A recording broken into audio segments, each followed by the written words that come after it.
Então, pessoal, vamos dar início a mais um tutorial com o professor Edmir Peterson, informática para concurso aqui em Teresina, Piauí. Teresina para o mundo, né? Nós iremos falar sobre o Microsoft Excel 2003-2007, o BR Office Calc 3.2, e o assunto que nós iremos abordar é o assunto chamado de referência absoluta, certo? Muito bem. Dando início a esse assunto, é interessante você verificar que tanto, né, no Excel quanto no Calc, nós temos aqui programas que trabalham com a edição de planilhas eletrônicas. Cada um com sua peculiaridade, mas com a mesma ideia, trabalhar com células. Né? Cada célula aqui ela é endereçada, ou seja, eu estou selecionando aqui uma célula e ela tem seu endereço, ó, coluna e linha. Por exemplo, o endereço dessa célula aqui, A4.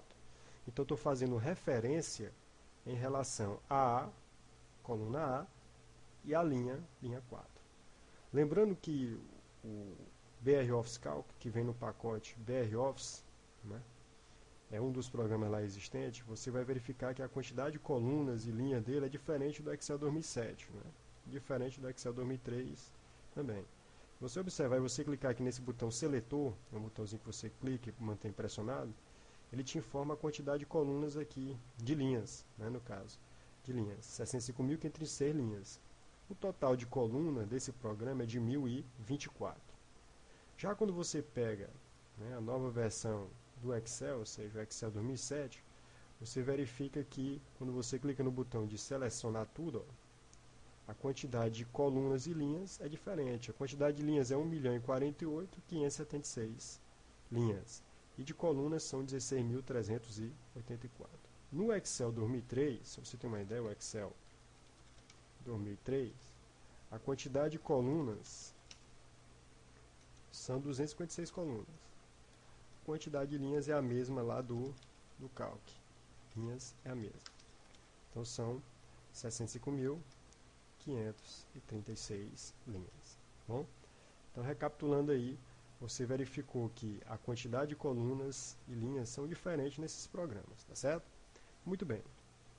Outra coisa interessante é observar que cada vez que você clica numa célula e o seu endereço é mostrado, fazendo referência a essa célula, você observa que tem uma borda mais escura aqui, né? Uma borda, uma alça, né? Que tem um ponto de preenchimento. Ele chama isso aqui de alça de preenchimento, né? Então, realmente, você tem uma alça de preenchimento. O que acontece? Quando você digita alguma informação aqui, por exemplo, sem o sinal de igualdade, porque é o seguinte, quando você digita um endereço qualquer, por exemplo, A1, coloca, por exemplo, mais A2, né? Eu dou Enter, ele entende que isso aqui é um texto. Se eu atribuir um valor para A1 e um valor para A2, ele não entende que isso aqui é uma soma, né? Olha, faz isso aqui não é uma soma, ok? Só para você ter uma ideia.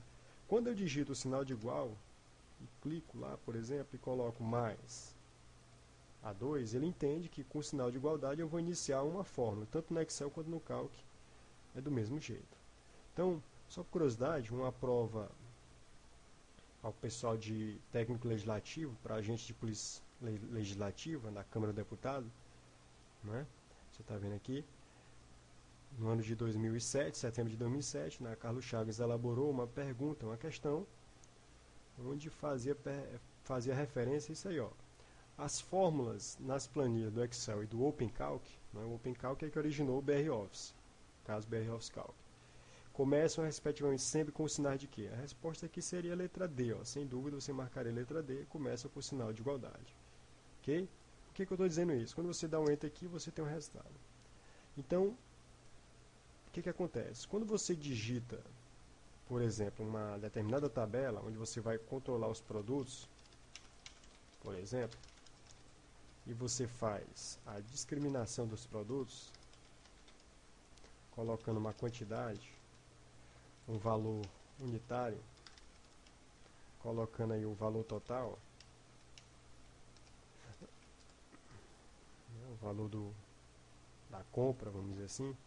Vamos supor que você está numa loja e tem lá um computador de uma determinada marca. Tem uma impressora de uma determinada marca. Tem um scanner.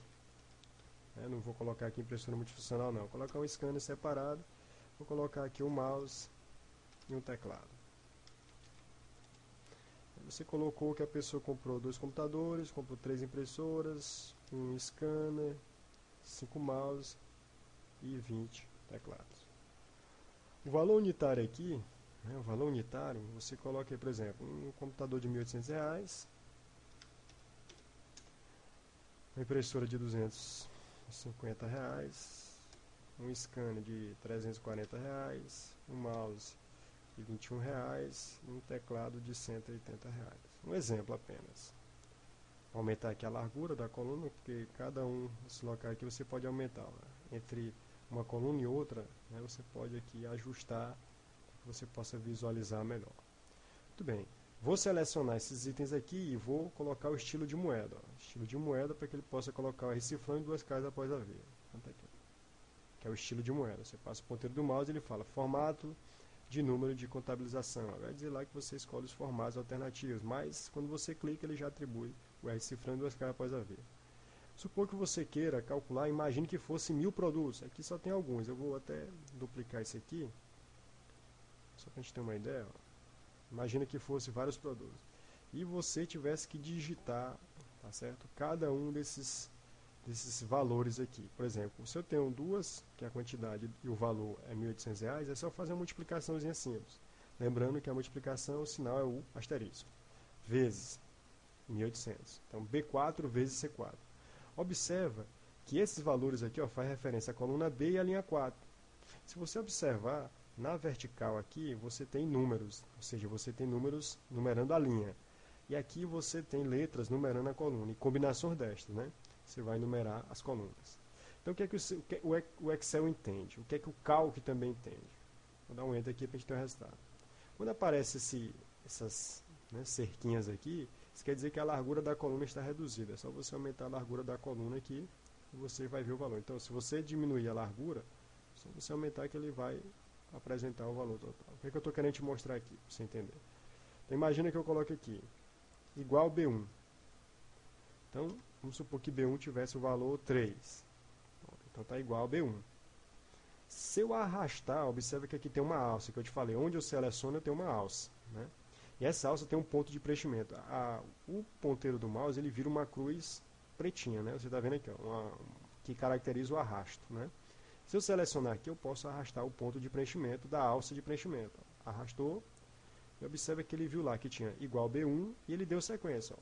B2, B3, ele está olhando para a linha aqui. Ó. A coluna é a mesma, que a coluna não muda. A coluna só muda se eu trabalhar na horizontal. Como eu estou vindo na vertical, a única coisa que muda é a linha. Está mudando só a linha. B5, B6, B7, B8, B9 e assim vai. Muito bem, então, por isso que você viu nesse plano aqui, que eu tenho aqui, ó, igual B4, C4. Então eu vou lá e tenho essa ideia de arrastar. Seleciono e arrasto. Ó. Arrasto aqui. Ele vai lá, ó, e pega B4 e C4. O próximo, ele pega o quê? B5, C5. A coluna não muda, porque a coluna só muda na horizontal. Quem está mudando aqui é a vertical. Ó. Próximo, B6, C6. Próximo, B7, C7. Então ele está gerando uma sequência. Okay? Então, aí é uma chamada referência relativa. Né? Então você nota que variou. Tá certo? Nesse caso aqui, como eu estou indo na vertical, quem variou foi a linha. Então, fez a referência relativa. Relacionou com a linha, que estava na vertical. Muito bem. Agora, imagine o seguinte. Imagina que você trabalha numa empresa e você tenha que controlar os pagamentos, né, de funcionário. Controle de pagamentos de funcionários. O que acontece? Aí tem lá funcionário, eu não vou colocar nenhum desconto, só vou colocar o PIS salarial.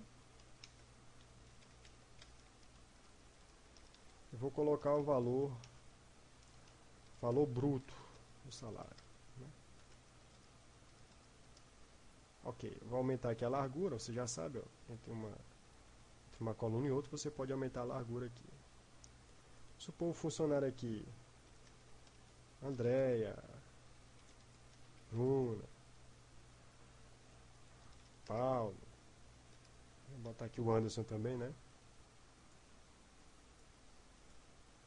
Anderson, Ismar, etc. Então, o piso salarial,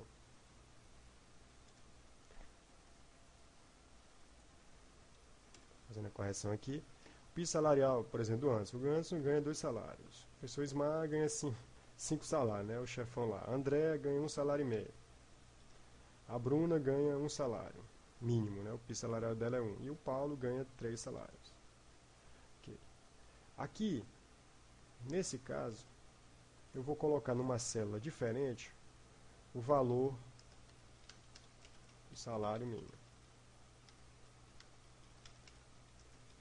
Né? O valor do salário mínimo. O salário mínimo aqui, vamos colocar de 510, né? Obedecendo aquela história lá da medida provisória, né? Medida provisória que foi apresentada. Só um momento aqui. A medida provisória número 474 de 2009, né, que foi colocada no dia 24 do 12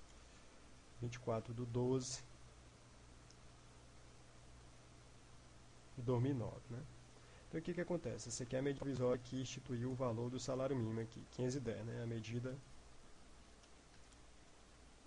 provisória 474 de 24 de 12 de 2009. Bom? Tá aí. Então o valor do salário mínimo é que eu vou trabalhar com 510. Ok, então eu vou colocar aqui 510. Vou colocar em estilo de moeda, eu seleciono, coloco aqui estilo de moeda, você acabou de ver, clicou. E agora o que acontece? Eu vou querer calcular o valor bruto. Então, pela ideia que você viu anteriormente, você faria o quê? É o piso salarial vezes o valor do salário bruto que está em B3. Mas pela ideia anterior, você viu o seguinte, quando eu estou na vertical, ele muda o quê? Muda a linha, né? A coluna só muda